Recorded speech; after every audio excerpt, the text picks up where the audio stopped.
A new chapter of Finding Freedom.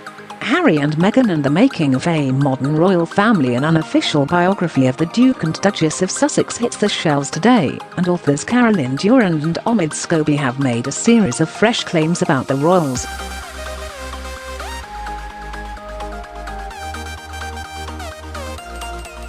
A year after its original release, an updated version of a book about Meghan Markle and Prince Harry has made a series of new claims about the royal family.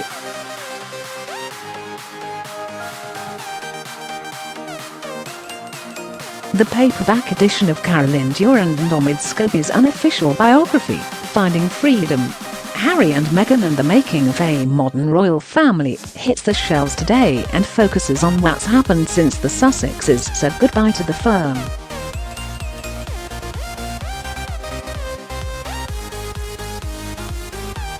It covers their explosive interview with Oprah Winfrey and the claims they made, Prince Philip's death and funeral, and Harry's relationship with his brother William after a year apart.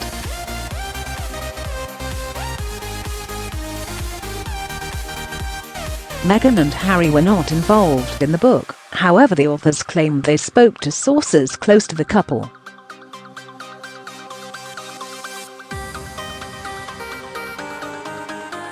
We've had a look over some of the biggest bombshells from the extra pages of Finding Freedom.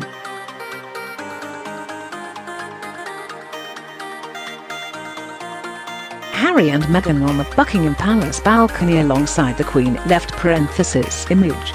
Getty Images. Friends of couple say Queen did not take ownership of racism allegations.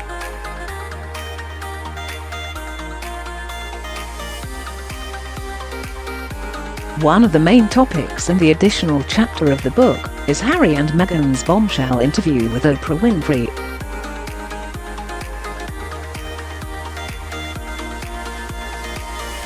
In that interview in March, they made several claims about the royal family. Meghan alleged there had been conversations about how dark son Archie's skin would be.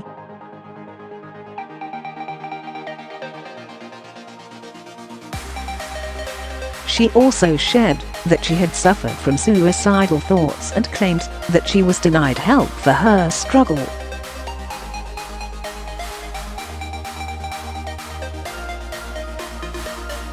The epilogue sees friends of the couple claim the Queen has not taken full ownership of the issues they raised during the Oprah interview.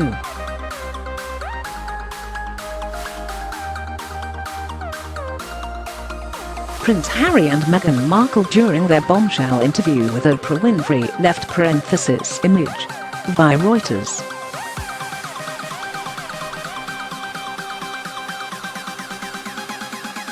Following the airing of the chat, Buckingham Palace issued a statement saying she was saddened by the allegations, but added that some recollections may vary.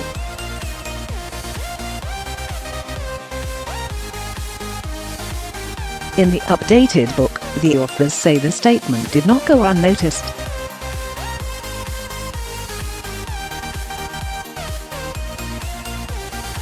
Oprah had just days to prepare for chat and Meghan spoke without royal shackles.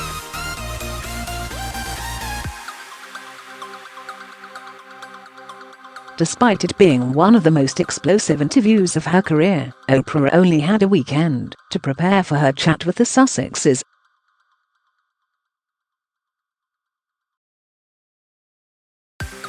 As a friend of the couple, the authors suggest there was no doubt she would be sympathetic towards them, but they say it was agreed that no topic was off-limit.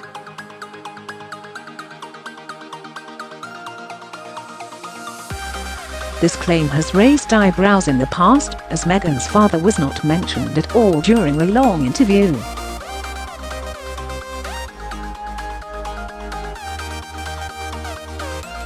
The authors say both Meghan and Harry felt some nerves in the lead-up, knowing they were going to reveal details they hadn't even told their closest friends.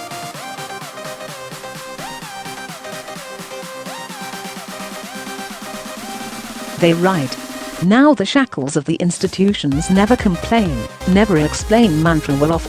It was time to be honest, once and for all."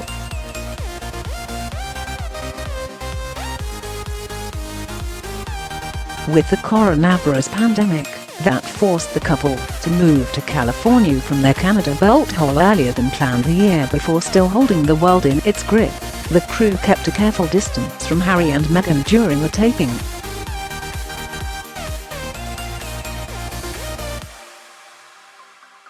There were no hugs when they arrived, but Oprah's warm smile and words of encouragement put Meghan at ease. She would be the first of the couple to speak, having agreed to talk to the media mogul one-on-one before Harry joined for the second half of the chat. As their cameras started recording, the Duchess took a deep breath and started to share her truth.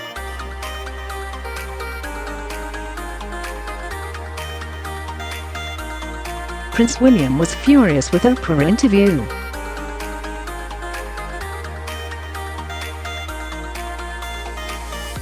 The book also claims that Prince William was furious that family matters were discussed in the public domain during the Oprah interview.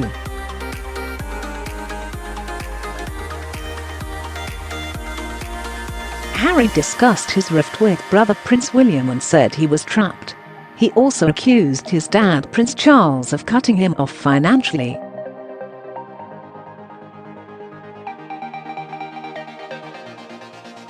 Days after the interview was aired, William was asked if the royal family was a racist family during an engagement at an East London school. He replied, "We're very much not a racist family."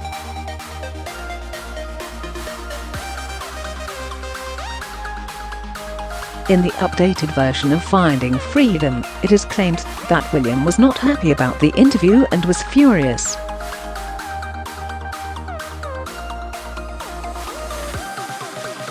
It also says he will most likely not comment on the claims made in the Oprah interview again.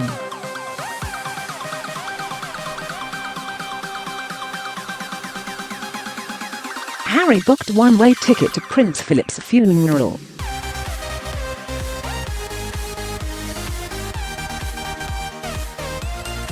Prince Harry at Prince Philip's funeral at Windsor Castle in April, left (image). Getty Images, the sad death of Prince Philip at the age of 99 is also covered in the new chapter, and how it reportedly affected Harry and Meghan.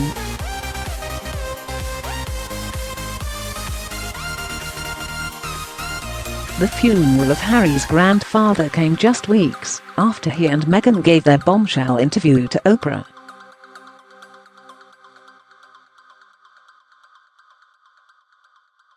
It is claimed in the epilogue that, not knowing how the trip back to the UK would pan out, Harry only booked a one-way ticket with a return to be planned later.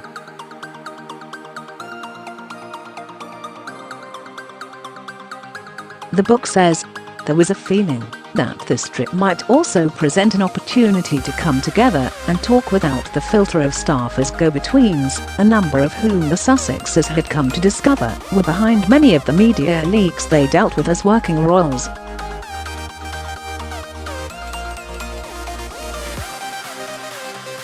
The biography also claims that the chat between William and Harry outside St. George's Chapel following the funeral was their first face-to-face conversation in 15 months.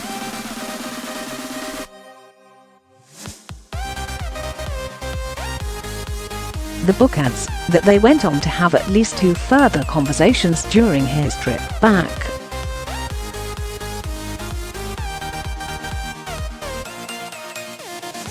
Harry was also said to have talked briefly with his dad Charles, but the book claims issues between the two remained unresolved.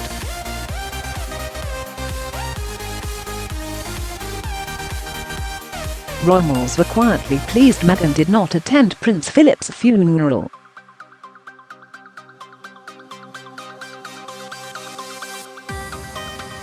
Harry flew back to the UK alone as Meghan was heavily pregnant with the couple's second child, Lilibet.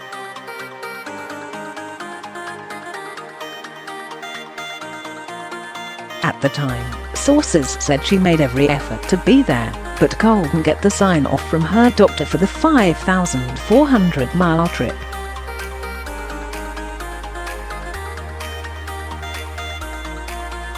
Now in the updated book, it is claimed some royal family members were understood to be quietly pleased she couldn't make it.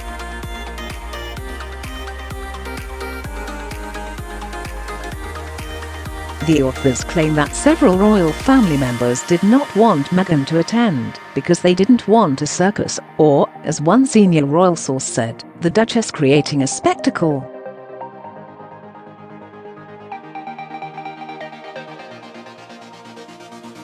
Harry and Meghan wanted option of giving Archie a title.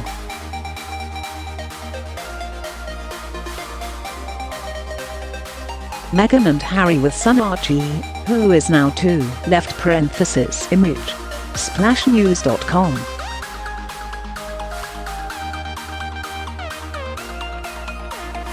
When the couple's son Archie was born in 2019, it was said that they did not want to give their child a title, and he would simply be known as Archie Harrison Mountbatten Windsor.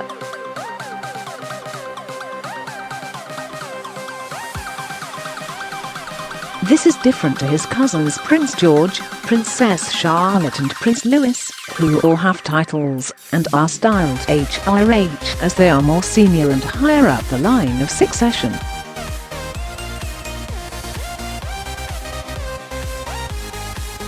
In the updated version of Finding Freedom, it is claimed that palace aides were instructed to brief the media that Harry and Meghan did not want a title for Archie, but in reality, they did.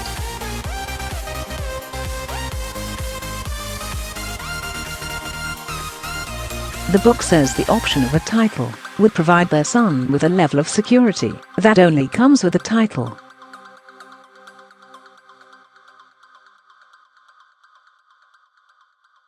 The authors add, the differential treatment the couple felt had been bestowed upon their son was a major sting to Harry and Meghan.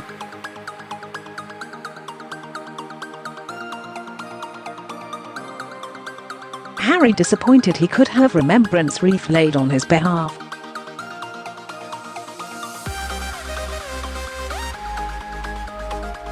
Prince Harry and Meghan Markle at Los Angeles National Cemetery on Remembrance Sunday 2020 left parenthesis image. Getty Images.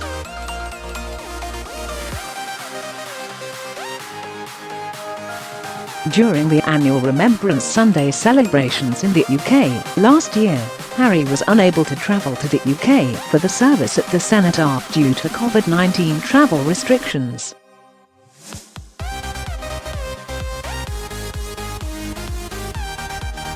He had reportedly made a request for a wreath to be laid on his behalf during the ceremony.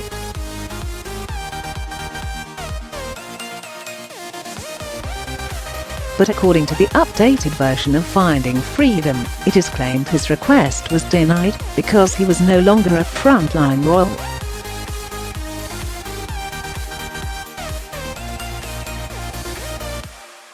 A source close to Harry told the authors he was saddened and disappointed by the decision.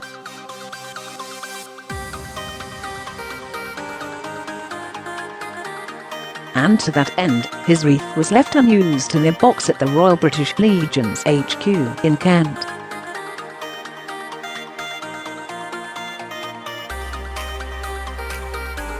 Palace still doing their best to undermine Harry and Meghan.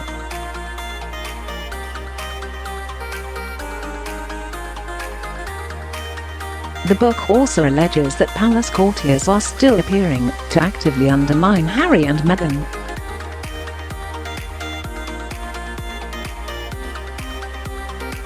In the epilogue, it is alleged that information is deliberately being leaked about the couple to discredit them.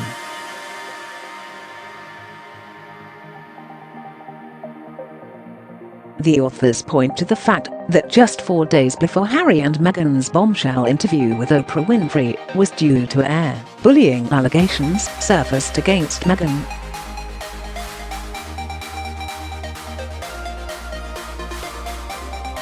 According to Finding Freedom, for those around Harry and Meghan, the timing of the article, just before the Oprah interview, could not be ignored.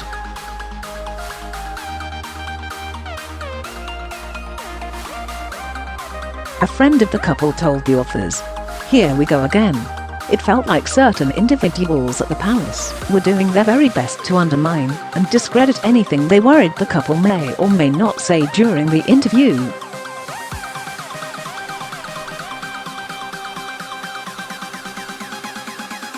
The Mirror has contacted Buckingham Palace, but it declined to comment.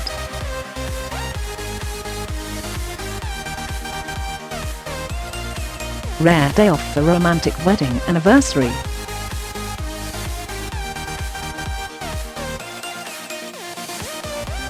Prince Harry and Meghan Markle on their wedding day in May 2018. Left parenthesis image. Reuters.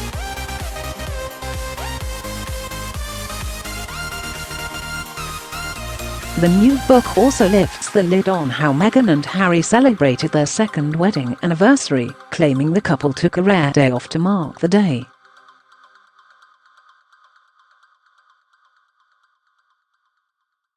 According to the authors, the couple weren't able to go out for dinner to celebrate, so instead had to get a little creative with the takeaway and cocktails before swapping cotton gifts.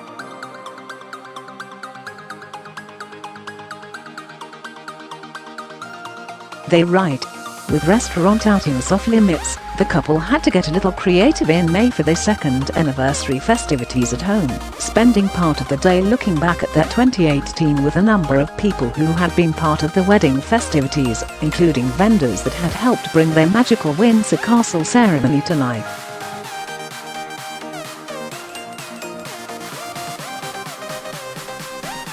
They capped off the day with a Southern Californian favorite, Mexican food ordered from a popular local restaurant, washed down with margaritas, alcoholic for him, non-alcoholic for her.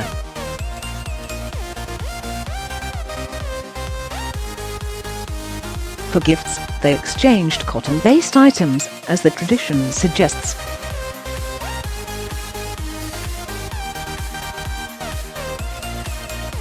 The home celebration was a rare day off for the couple, who focused their new life of freedom around service.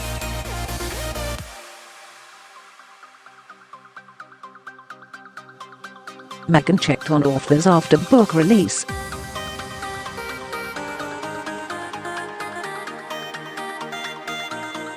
Durand and Scobie claim that Meghan went out of her way to check they were okay after their original copy of the books hit the shelves.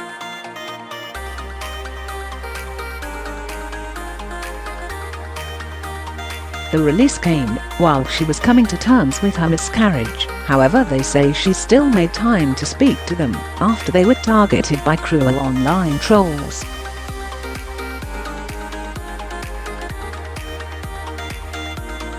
They write, those steps forward in the healing process included making sure that others were okay. It was something those close to her always knew her for doing, even checking in with the co-author of this book over issues with internet trolls in 2020.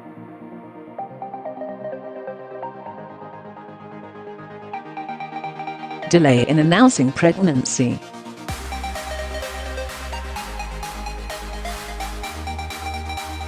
Meghan announces she is pregnant in a picture with Prince Harry from earlier this year. Left parenthesis image. Miss Anne Harriman.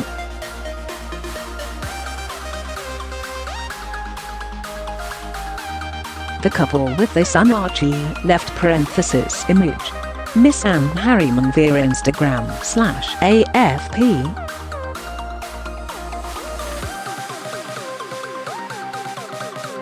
After the heartbreaking miscarriage, the couple were obviously nervous to share the news that they were expecting again.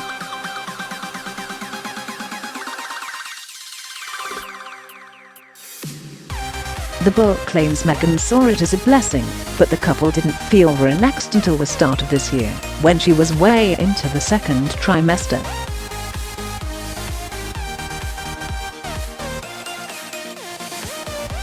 The authors write, the couple tried for another child, and later in the year found out they were pregnant again. She felt it was truly a blessing from God. But this time, they were careful not to tell anyone, said a friend of the couple.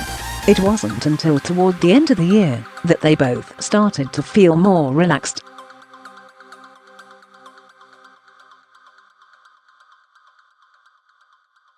The Sussexes told the world their news via a pregnancy announcement photo shoot done remotely in their Montecito home.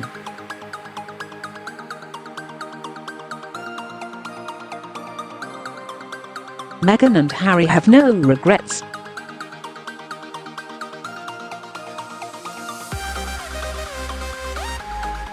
The book claims that the Sussexes have no regrets about their decision to quit the royal family and start a new life in the US.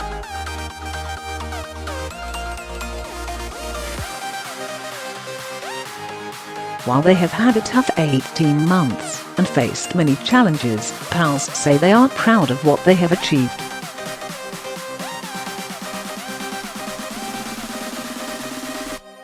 The authors write, as difficult as recent years have been, sources close to the Sussexes say that neither Harry nor Meghan have any regrets about the decisions they have made.